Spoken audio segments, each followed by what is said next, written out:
Hello, എല്ലാവർക്കും ശ്രീസി കുക്കിങ്ങിലേക്ക് സ്വാഗതം. ഞാൻ ഇന്ന് ഉണ്ടാക്കുന്ന ഒരു ഫ്രൂട്ട് കസ്റ്റർഡാണ്. അപ്പം നമുക്ക് വളരെ എളുപ്പത്തിൽ എങ്ങനെ ഒരു മിക്സഡ് ഫ്രൂട്ട് കസ്റ്റർഡ് ഉണ്ടാക്കിയെടുക്കുന്നതെന്ന് നോക്കാം. അതിനായിട്ടൊരു പാത്രത്തിലേക്ക് 3 കപ്പ് പാലാണ് ഒഴിച്ചു കൊടുക്കുന്നത്. ഇത് ഫുൾ ഫാറ്റ് മിൽക്കാണ്. ഇതിലേക്ക് നമ്മൾ വെള്ളമൊന്നും ചേർക്കുന്നില്ല, അതുപോലെ തന്നെ പാൽ ഒഴിച്ചു കൊടുക്കാം. ഇനി ഇതൊരു ലോ ടു മീഡിയം ഫ്ലെയിമിലിട്ടൊന്ന് തിളപ്പിച്ചെടുക്കണം. ഇനി ഈ പാലിലേക്ക് നമുക്ക് മധുരത്തിന് ആവശ്യത്തിനുള്ള പഞ്ചസാരയാണ് ചേർത്ത് കൊടുക്കുന്നത്. ഞാൻ ഇവിടെ 4 ടേബിൾ സ്പൂൺ പഞ്ചസാരയാണ് ചേർത്ത് കൊടുത്തേക്കുന്നത്. ഇനി ഈ പാലിൽ ഈ പഞ്ചസാര ഒന്ന് മെൽറ്റായി വരണം. അപ്പം നമുക്ക് നമ്മുടെ മധുരം എത്രയാണോ ആവശ്യം അതനുസരിച്ച് പഞ്ചസാരയുടെ അളവ് കൂട്ടുകയോ കുറയ്ക്കുകയോ ചെയ്യാം. ഇനി നമുക്ക് 1 കപ്പ് പാലിലേക്ക് 2 ടേബിൾ സ്പൂൺ കസ്റ്റർഡ് പൗഡറാണ് ചേർത്ത് കൊടുക്കുന്നത്. അപ്പോൾ ഞാൻ ഇവിടെ എടുത്തേക്കുന്ന കസ്റ്റർഡ് പൗഡർ വാനില ഫ്ലേവർ ഉള്ളതാണ്. നമുക്ക് ഏത് ഫ്ലേവറിലുള്ള കസ്റ്റർഡ് പൗഡർ വേണമെങ്കിലും ചേർത്ത് കൊടുക്കാം. ഇനി ഈ കസ്റ്റർഡ് പൗഡർ ഈ പാലുമായിട്ടൊന്ന് നന്നായിട്ടൊന്ന് മിക്സ് ചെയ്തതിന് ശേഷം നമ്മൾ തിളച്ചുകൊണ്ടിരിക്കുന്ന ഈ പാലിലേക്കൊന്ന് ഒഴിച്ചു കൊടുക്കാം.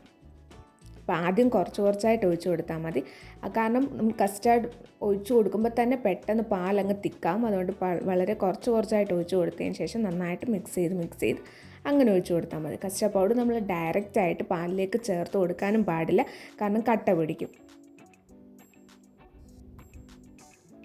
ഇനി നമ്മൾ ലോ ടു മീഡിയം ഫ്ലെയിമിലിട്ട് മാത്രമേ കുക്ക് ചെയ്യാൻ പാടുള്ളൂ, കാരണം പെട്ടെന്ന് ഇതങ്ങ് തിക്കാവും. അതുകൊണ്ട് നമ്മൾ ലോ ടു മീഡിയം ഫ്ലെയിമിലിട്ട് ഒന്ന് കുക്ക് ചെയ്തെടുക്കാം.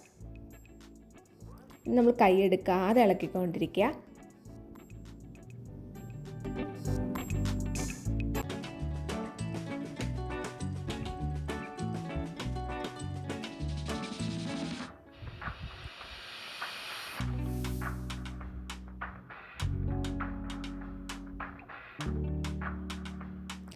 അപ്പോൾ ഈ ഒരു കൺസിസ്റ്റൻസി എത്തുമ്പം നമുക്ക് തീ ഓഫ് ചെയ്യാം.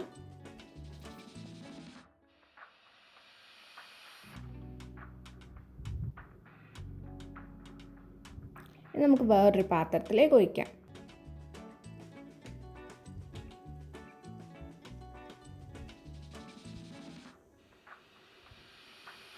ഇനി ഇതൊന്ന് തണുക്കട്ടെ. ഒന്ന് റൂം ടെമ്പറേച്ചർ ആകുന്നിടം വരെ നമുക്കൊന്ന് വെയിറ്റ് ചെയ്യാം. പിന്നെ തണുത്ത് വന്നിട്ടുണ്ട്. ഇനി ഇതിലേക്ക് നമുക്ക് വേണ്ട ഫ്രൂട്ട്സ് എല്ലാം ഒന്ന് ആഡ് ചെയ്യാം.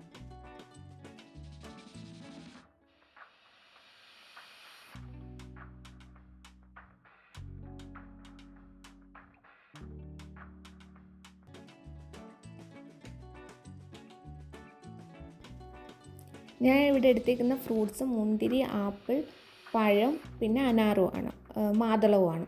അപ്പം ഇതിന് പകരം ഏതൊക്കെ ഫ്രൂട്ട്സ് ആണോ ഇഷ്ടമുള്ളത് അതൊക്കെ എടുക്കാം.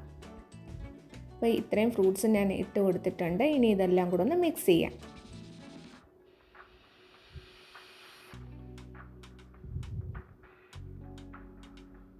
ഇനി ഇതൊന്ന് നമുക്കൊന്ന് ഫ്രിഡ്ജിൽ വെച്ച് തണുപ്പിച്ചതിന് ശേഷം കഴിക്കുന്നതാണ് നല്ലത്. അപ്പോൾ ഫ്രിഡ്ജിൽ ഒരു മണിക്കൂർ ഒന്ന് വെച്ച് തണുപ്പിച്ചതിന് ശേഷം നമുക്ക് എടുക്കാം. അപ്പോൾ ഇപ്പം നന്നായിട്ട് തണുത്ത് വന്നിട്ടുണ്ട്.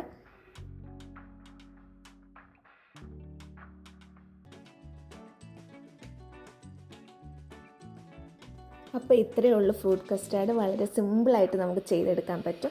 കുറച്ച് ഫ്രൂട്ട്സ് ഉണ്ടെന്നുണ്ടെങ്കിൽ നമുക്ക് പെട്ടെന്ന് ചെയ്തെടുക്കാൻ പറ്റും. പിന്നെ കസ്റ്റാർഡ് പൗഡർ നമുക്ക് വീട്ടിൽ തന്നെ തയ്യാറാക്കാൻ പറ്റുന്ന ഒന്നാണ്. പിന്നെ ഞാൻ കുറച്ച് മാതളമൊക്കെ ഇട്ടൊന്ന് ഡെക്കറേറ്റ് ചെയ്യുന്നുണ്ട്.